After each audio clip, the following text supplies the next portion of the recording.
warahmatullahi wabarakatuh. Bismillah walhamdulillah wassalatu wassalamu ala sayyidina Muhammad ibn Abdillah al-qa'im bihuquqillah adada ma fi ilmillah salatan da'imatan bidawami wakillah wa ala alihi wa sahbihi mawdaqat illa wa farjahallah amma ba'du. Qalu subhanaka la ilma lana illa ma'allamtana innaka antal alimul hakim wa la hawla wa la quwwata illa billahil aliyyil azim. Rabbi shrah li sadri wa yassir li amri wa hlul 'uqdatam min lisani yafqahu qawli. Rabbi shrah li sadri wa yassir li amri wa hlul 'uqdatam min lisani yafqahu qawli.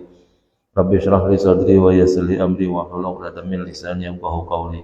Bijahi sayyidina Muhammadin sallallahu alaihi wasallam.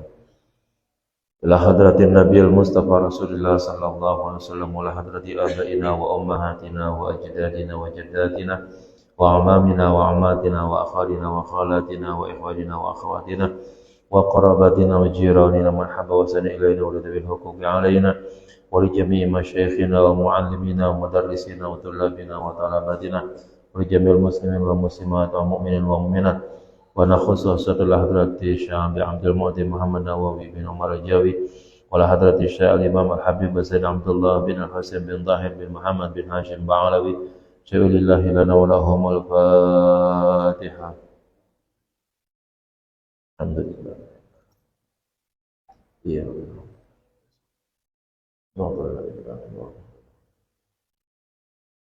Kita lanjut halaman 181. Bismillahirrahmanirrahim. Qala al-muallif rahimahullahu ta'ala wa adaman naf'a bihi wa bi'ulumihi fid darin amin. Fatajibul jama'atu bihaitsu yazharu syi'aru ay alamatu iqamatil jama'ati. Maka salat berjamaah itu wajib ditegakkan sekira muncul keramaian atau syiar, ya, yakni tanda-tanda dilaksanakannya salat berjamaah. Nah, jadi di satu kampung, di satu tempat itu memang sholat harus ditegakkan tuh dalam bentuk berjamaah dan orangnya harus, ya, ada tuh kerumunan orang yang seharusnya berdatangan begitu. Ya, kita kelihatannya nih sholat berjamaah masih banyak yang ngentengin banget nih, ya, sehingga akhirnya ya masjid besar, musola cakep, tapi yang sholat ya enggak seberapa orang begitu tuh. Padahal dalam pembangunannya mah semangat banget tuh, ya kan. Semua dah rata-rata bangun masjid itu semangat begitu, ya. Tapi giliran meramaikannya, giliran takmirnya itu yang susah gitu, ya. Ya enggak di mana-mana sih, ya, enggak di mana-mana. Semua ya kita untungnya tuh ada sholat Jumat itu tuh. Ya, masjid itu ada sholat Jumat. Kalau seandainya sholat Jumat tuh kagak wajib gitu, ya udah tiap hari masjid gede-gede banget tuh, ya, kosong tuh. Semakin gede masjid, semakin kelihatan kosongnya jadinya, ya. Coba dah kalau kita sembahyang di sembahyang harian nih, ya, di Masjid Pondok Indah, di Masjid Istiqlal, ya, di Masjid Atin tuh, itu ngomplongnya tuh kelihatan banget gitu, ya. Karena apa? Karena masjidnya gede banget gitu kan. Sementara yang sholat ya nggak seberapa banyak gitu, nggak lebih dari 10 baris lah gitu misalnya. Jadi kelihatannya itu kosongnya banyak banget, apalagi masjidnya tingkat lagi, ya kan. Ya untungnya tuh kita masih ada sholat Jumat, jadi seminggu sekali masjid bisa penuh. Nah sementara musola, ya kan, itu tidak ada kewajiban untuk sholat Jumat. Ya udah, hampir-hampir kalau tidak ada perayaan-perayaan tertentu, ya udah musola itu nyaris, ya, orangnya sedikit yang melaksanakan salat berjamaah. Padahal wajib tuh dalam rangka memunculkan syiar Islam itu supaya dilaksanakannya salat berjamaah. Kemarin kita katakan hadis di tempat ini, Nabi punya keinginan keras banget, ya, untuk membakar rumah-rumah orang yang kagak ada kerjaannya, tapi atau enggak ngapain-ngapain gitu, tapi enggak mau melaksanakan sholat berjamaah. Nabi pengen bakar tuh. Ya, Nabi atur, ente jadi imam, yang lain berjamaah, yang lain ikut saya bawa kayu bakar. Ya, Nabi bilang begitu. Nanti kalau kita temukan ada rumah yang di dalamnya tidak ikut salat berjamaah sementara nggak ngapa-ngapain begitu, bakar rumahnya. Nabi nggak ngerjain sih, tapi rasa-rasanya kalau Nabi ngomong kayak begitu tuh, ya seolah-olah jadi Nabi marah atau tidak senang ada orang yang tidak melaksanakan salat berjamaah. Kalau memang itu dibenarkan gitu dalam ajaran agama, membakar rumah orang yang tidak melaksanakan salat jamaah, Nabi bakar, kira-kira begitu. Saking pentingnya melaksanakan salat berjamaah di situ, ya. Hadisnya udah lewat, udah kita baca kemarin.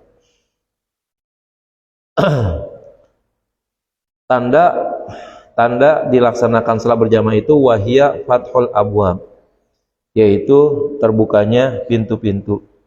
Wa adamih tisyamin nasi minad dukhuli wal khuruji fi mahalli iqamatiha, dan tidak ada rasa malu bagi manusia untuk masuk dan keluar dari tempat dilaksanakannya salat berjamaah tersebut. Nah, jadi ya, masjid dan musola itu dibikin dan ditegakkan oleh Rasulullah tuh dari awal-awal program perencanaan. Ya, dari awal tuh Nabi ketika hijrah kan yang pertama kali dicari kan bagaimana cara bangun masjid.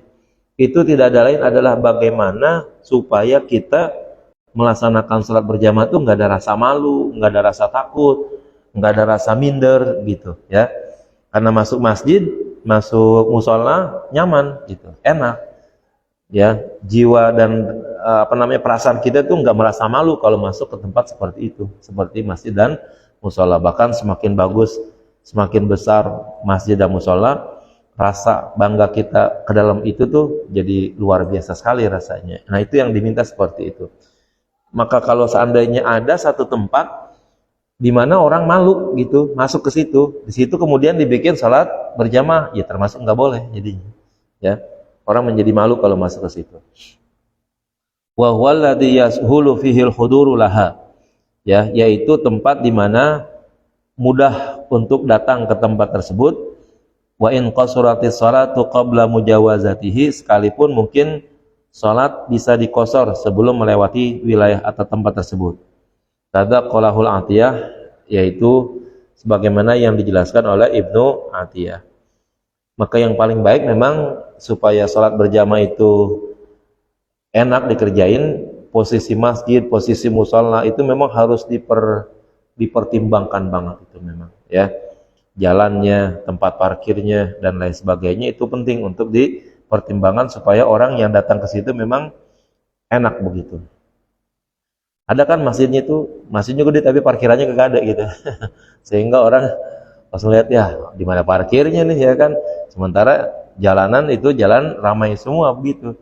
Akhirnya orang-orang yang istilahnya datang ke situ bawa mobil repot jadinya itu, ya.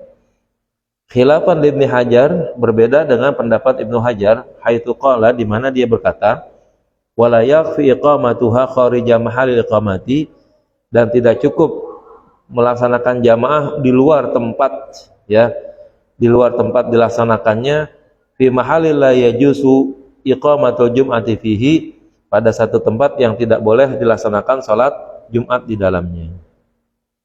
Jadi kalau kita sih enaknya nih, tempat di mana saja itu boleh dikatakan layak untuk dilaksanakan sholat. Tetapi yang paling utama sebenarnya sholat berjamaah itu yang paling bagus itu apabila di situ tuh patut untuk dilaksanakan sholat Jumat. Sebenarnya sih dulu sholat Jumat juga nggak harus di masjid gitu, di mana saja bisa, ya, tidak harus di masjid. Tapi memang karena sekarang ya orang udah punya image bahwa yang namanya sholat itu harus di masjid begitu, ya mau nggak mau sekarang akhirnya jadi banyakkan di masjid begitu.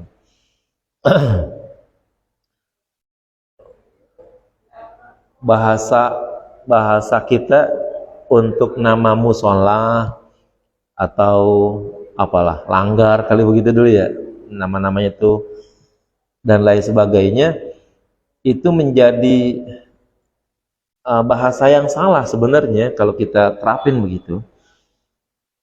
Jadi ini ke kita ini begini nih, Kalau kita hitung-hitung 40 orang muat nggak di sini sebenarnya?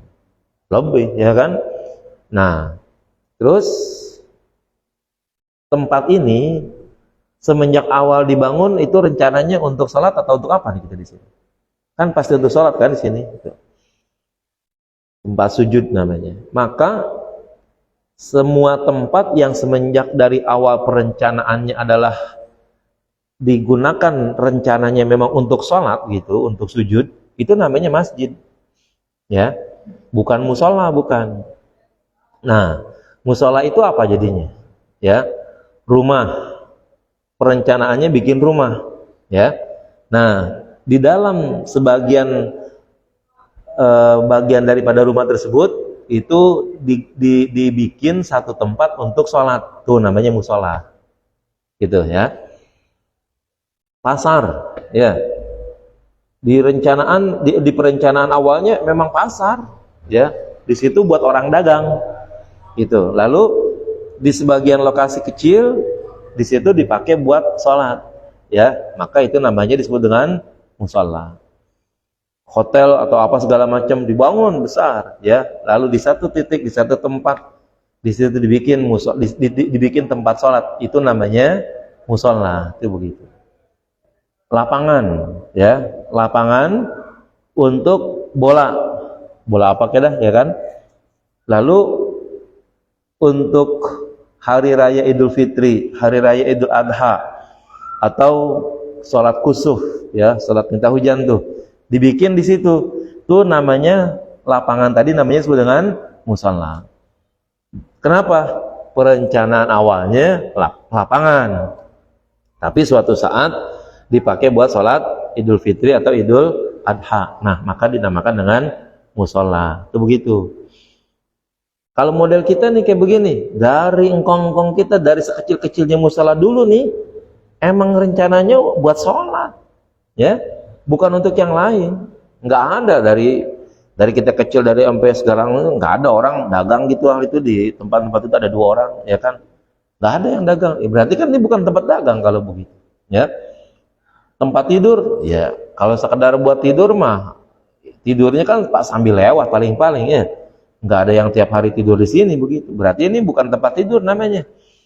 Memang dari awal ini namanya disebut dengan masjid kalau begitu, gitu ya. Teman-teman kalau nanti bisa berangkat umrah kali begitu, cari dah di Arab Saudi itu ada nggak yang namanya musola begitu, ya. Nggak ada. Semuanya namanya masjid. Sekecil-kecil tempat di sana namanya masjid, gitu ya. Jadi nggak ada yang namanya musola. Nah, maka akhirnya di tempat kita ini nih, menurut kebijakan orang secara bersama-sama tidak boleh diletakkan atau dibikin salat Jumat, gitu. Dan memang aturan Jumat bukan semata-mata di masjid, tapi memang juga ada aturan di satu kota besar itu memang adanya hanya satu salat Jumat dulu begitu, ya. Sekarang karena ada banyak orang dan segala macam kesibukannya, sehingga akhirnya boleh dilaksanakan salat Jumat di berbagai tempat begitu. Nah, jadi ini kalau seandainya mau nih gitu nih, tidak memikirkan dekat jauhnya sesuatu masjid dan sebagainya, kita ini di sini nih tempat seperti ini sebenarnya udah boleh untuk dilaksanakan salat Jumat. Pertimbangannya kita rata-rata ini adalah menjaga gitu kan ya. Jangan sampai tempat-tempat yang ada itu ya istilahnya bikin kegaduhan lah. Wah, musola Hidayah bikin salat Jumat, ya udah kacau kita di sini, ya kan. Udah namanya musola, terus bikin salat Jumat, kacau dah kalau gitu. Bikin perkara dah pokoknya, ya. Di kampung kita kan begitu kan? Iya. Maka jangan bikin-bikin. Sebenarnya boleh kalau kita mau. Ini bukan musola namanya nih, masjid nih. Ya masjid, karena memang dari tempat awal pembuatannya disebut adalah untuk melaksanakan sholat, tempat sujud gitu. Jadi disebutnya dengan musola gitu, ya. Nah, jadi disebutnya musola jadinya awalnya. Sebenarnya yang namanya musola itu kalau dari awalnya bukan untuk sholat, bukan tempat sholat, bukan tempat sujud, baru disebut dengan musola. Kalau dari awalnya nih kayak kita begini, ya dari dulu jelek lah pokoknya, mungkin dulu papan kali ya kan, misalnya awal-awalnya dulu berdiri, ya. Ngong-ngong kita pas bikin dulu nih, ya, apa mau rencanain tempat yang lain? Kagak, ya kan? biar dia kecil, biar dari papan, tetap dulu ini adalah tempat sholat. Nah, maka sebenarnya ini bukan musola, ini namanya masjid gitu ya. Nah, mestinya seperti itu ya. Jadi seharusnya kalau begitu sholat Jumat dan sholat jamaah ini bisa di sini. Kalau buat memenuhi syarat tempat itu udah sebenarnya. Tapi mungkin kita perlu pertimbangan karena dekatnya masjid-masjid yang udah ada begitu, maka kita jaga jangan sampai dilaksanakannya Jumat ta'adud namanya ya. Jumat itu berbilang-bilang.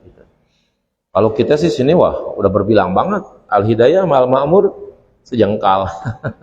Kalau kita lihat gitu kan, kagak ada sekilonya itu kalau ini misalnya ya kan. Nah, itu seperti itu. Wa yahsulu zuhuru syiar, dan dianggap bisa terlaksananya munculnya syiar tadi bi antuqama bi mahallin wahidin. Ya, hendaknya dilaksanakan jamaah tadi di satu tempat fil qaryatis saghirati, pada kampung yang kecil, urfan, kecilnya secara kebiasaan. Walau ghaira masjidin, sekalipun bukan masjid, kabaitin, seperti rumah.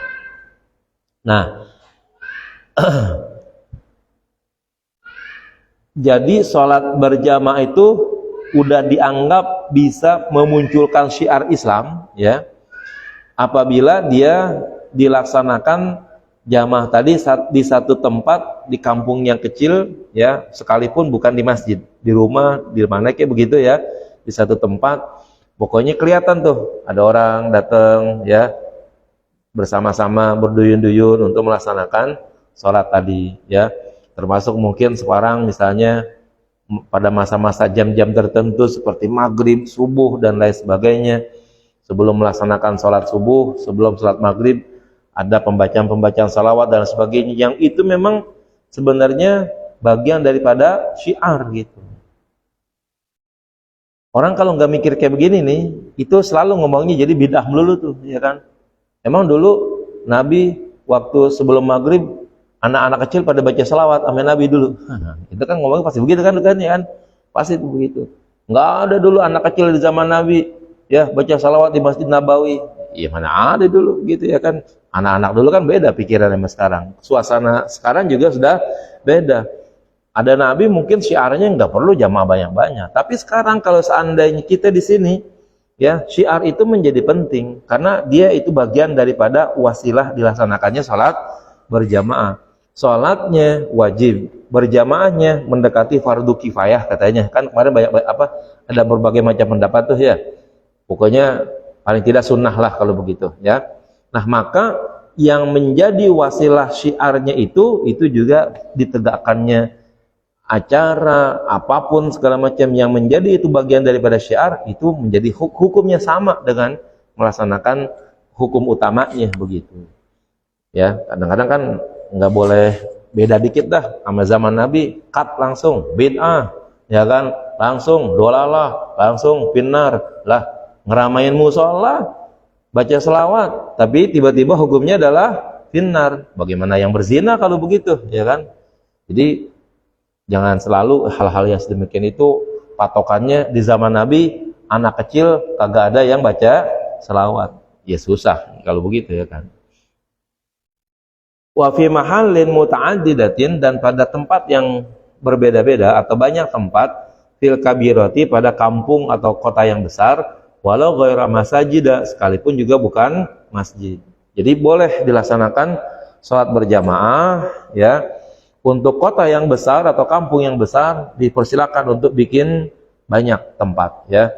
Kalau sholat berjamaah kan boleh di mana saja ya. Kalau Jumat memang ada aturannya kira-kira begitu. Kalau sholat berjamaah ya yang penting di situ bisa kelihatan syiar, sudah harus ditegakkan untuk sholat berjamaah. Jadi kalau untuk di kota-kota besar, di kampung-kampung besar, emang harus dibikin pada tempat-tempat yang banyak. Qala ba'dul ulama, berkata sebagian ulama, haddul qaryatis saghirah, batasan kampung tersebut adalah kampung yang kecil, huwa ayyakuna fiha 30 rajulan. Ya, di situ terdapat kurang lebih berapa? 30 orang laki-laki. Tuh, kalau di situ tinggal 30 orang laki-laki, itu nama kampung tersebut itu dianggap sebagai kampung yang kecil namanya. Walau atbaqu ala iqamatil jamaah fil buyuti, andaikan mereka sepakat untuk melaksanakan menegakkan jamaah di rumah, walam yazhar bi asyaharu, tetapi pada pelaksanaan jamaah tersebut di dalam rumah enggak menunjukkan adanya syiar, lam yasqut al fardu, maka sesungguhnya itu tidak gugur kewajiban tadi. Jadi sebaiknya bagaimana kalau gitu melaksanakan salat berjamaah tadi? Cari tempat yang apabila dilaksanakan salat berjamaah muncul syiarnya tadi. Itu yang utamanya. Ya, muncul syiar Islam di situ. Ada dilaksanakan salat berjamaah tapi nggak kelihatan syiarnya. Ya, nggak kelihatan, itu dianggap katanya belum menggugurkan keharusan untuk melaksanakan salat berjamaah. Harus dicari posisi tempat yang kelihatannya orang mungkin lihat, ya kelihatan ada orang-orang berbondong-bondong ke situ datang itu. Nah, jadi syiar itu tuh bagian daripada ajaran kita itu. Wa inim tana'u min iqamatiha, dan jika mereka di kampung kecil tadi itu, di satu kampung yang kecil jumlahnya ada 30 orang laki-laki, nolak ya untuk melaksanakan salat berjamaah, qatalahumul imamu, maka presiden wajib memerangi mereka. Auna ibuhu, atau wakilnya, ya sama kita lal bughati, sama seperti memerangi ya pemberontak, ya fala yuqatiluhum, tapi tidak boleh diperangi mereka tadi, hatta ya'murahum, sampai mereka diperintahkan terlebih dahulu, wa yamtani'u, tetapi mereka terus menolak.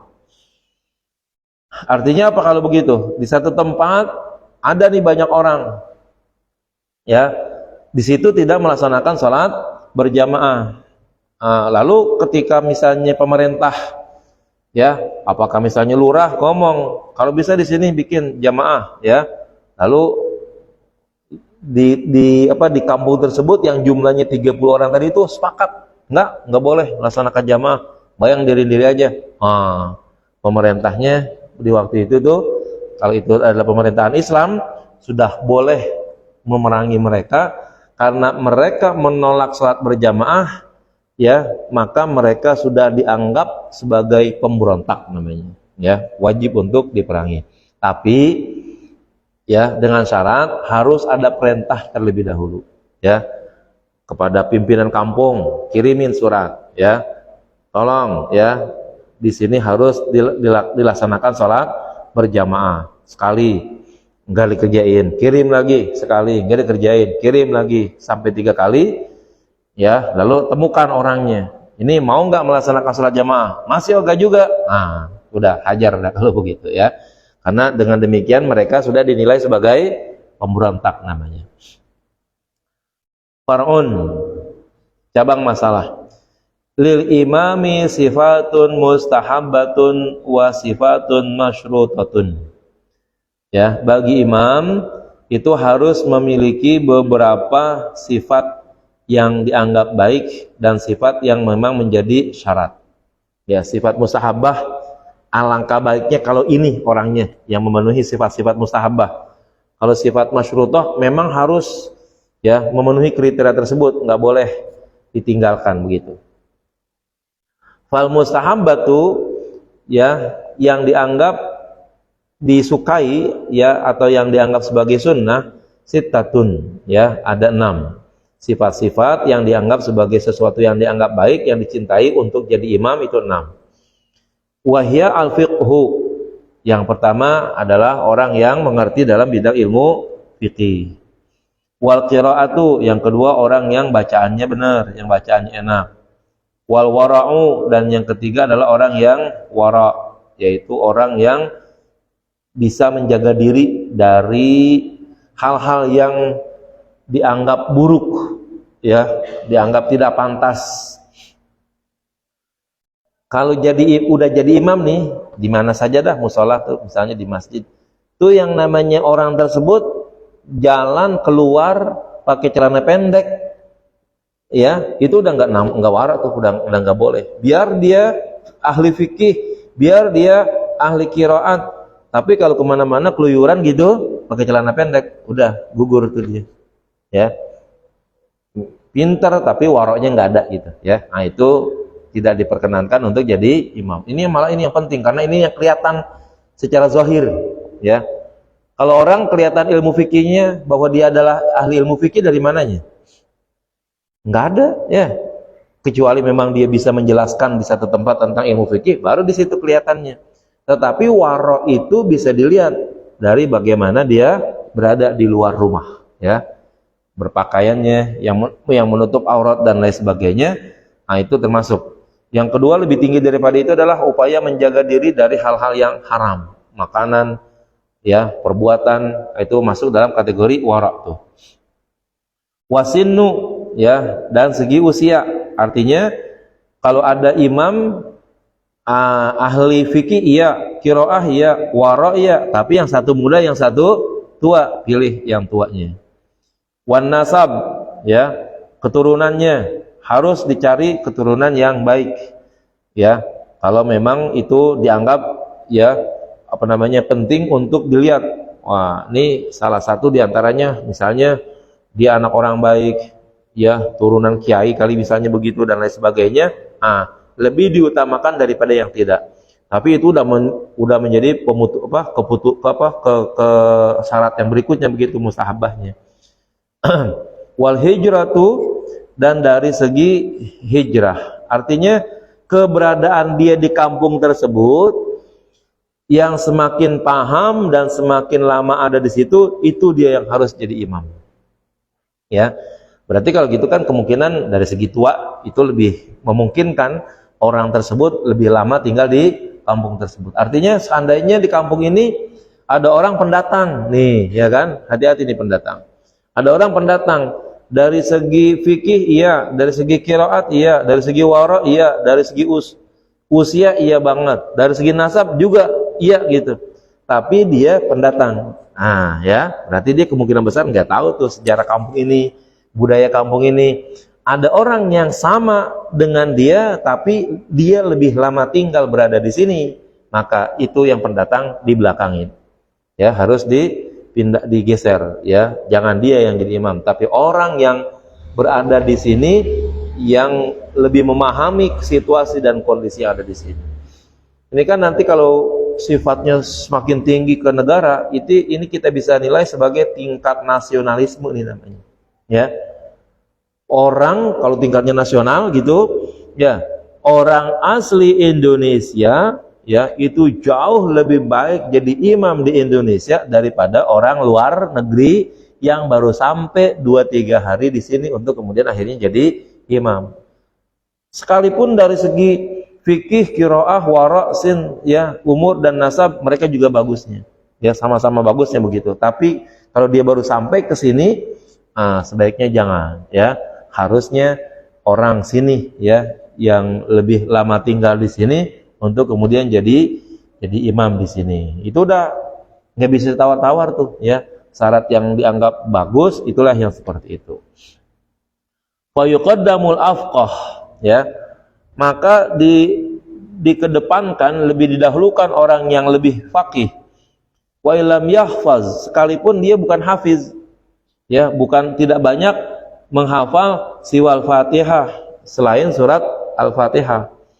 Alal aqra'i, dibandingkan dengan orang yang qiraat al-qalilil fiqhi, yang ahli fikihnya sedikit. Nah, jadi ada ahli qiraah, ada hafiz Quran gitu. Tapi dilihat dari segi fikihnya kurang, maka lebih didahulukan orang yang ahli fikih daripada yang ahli qiraat. Bacaannya, kalau dia baca jadi imam melintir tuh orang pada, ya kan, saking enaknya bacaannya begitu, tapi bukan ahli fikih, nggak bisa gitu, ya.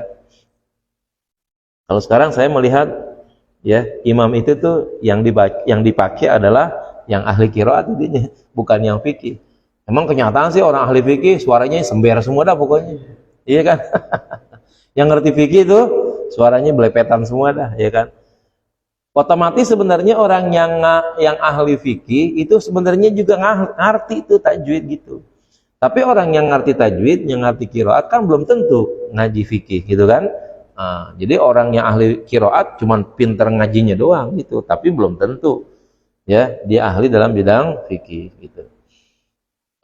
Nah, ini penting nih ya, dipahami baik-baik.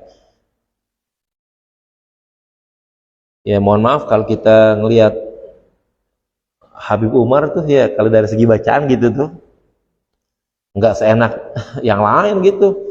Tapi kefakihan dia dibandingkan dengan yang lain, jatuh orang lain ya kan gitu. Wah, nggak bisa disamain. Tapi dalam hal dia membaca gitu, kalau kita lihat tuh bacaan-bacaan dia, ya udah segitunya aja yang dia bisa baca, begitu ya kan. Tapi bacaannya benar, gitu masalahnya. Dan fakihnya pasti hebat dia.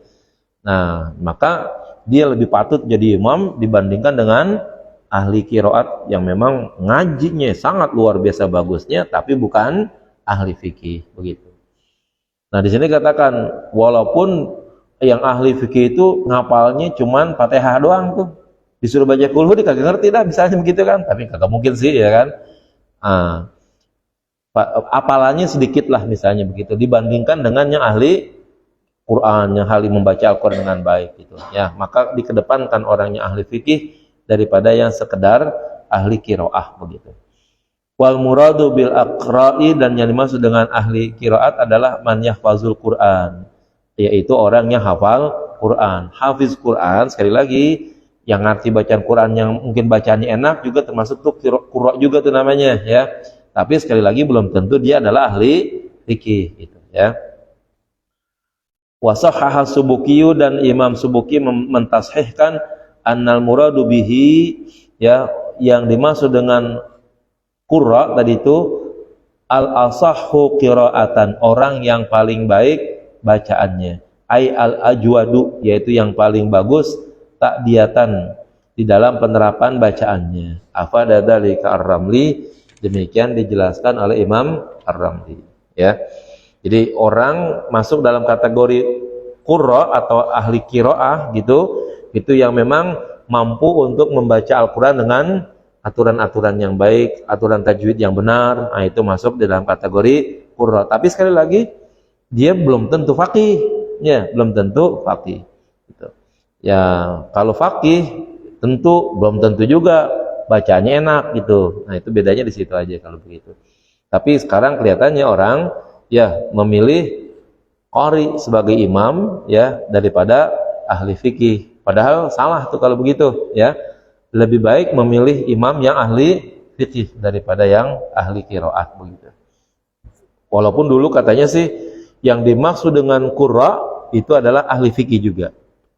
Kalau dilihat di syarat-syarat yang lain itu, di kitab-kitab yang lain, yang dimaksud dengan al-qurra itu adalah ahli fikih ya. Jadi maksudnya ke sana gitu ya. Wallahu a'lam bishawab. Al-Fatihah. Iyyaka na'budu wa iyyaka nasta'in. Bismillahirrahmanirrahim. Alhamdulillahirabbil alamin. Allahumma shalli ala sayyidina Muhammad wa ala ali sayyidina Muhammad. Allahumma ighfir lana dzunubana wa liwalidina wa limasyayikhina wa limu'allimina wa liman lahu haqqun alaina wa lijamil muslimin wa muslimat wa mu'minin bi rahmatika arrahmin. Allahumma inna nas'aluka ilman nafi'an wa fahman zakiyyan wa aqlan saliman labibا wa amalan maqbulan mutaqabbalan wa rizqan halalan wasi'an thayyiban. Wa nas'aluka fahman nabiyyin hifdzal mursalin sun'atal malaikatil muqarrabin. Allahumma anfa'na bima 'allamtana wa 'allimna ma yanfa'una wa 'allimna ma jahilna. Rabbana atina fid dunya hasanah wa fil akhirati hasanah wa qina adzabannar. Sallallahu alaihi wasallam Muhammad alhamdulillahirabbil alamin. Mohon maaf. Assalamualaikum warahmatullahi wabarakatuh.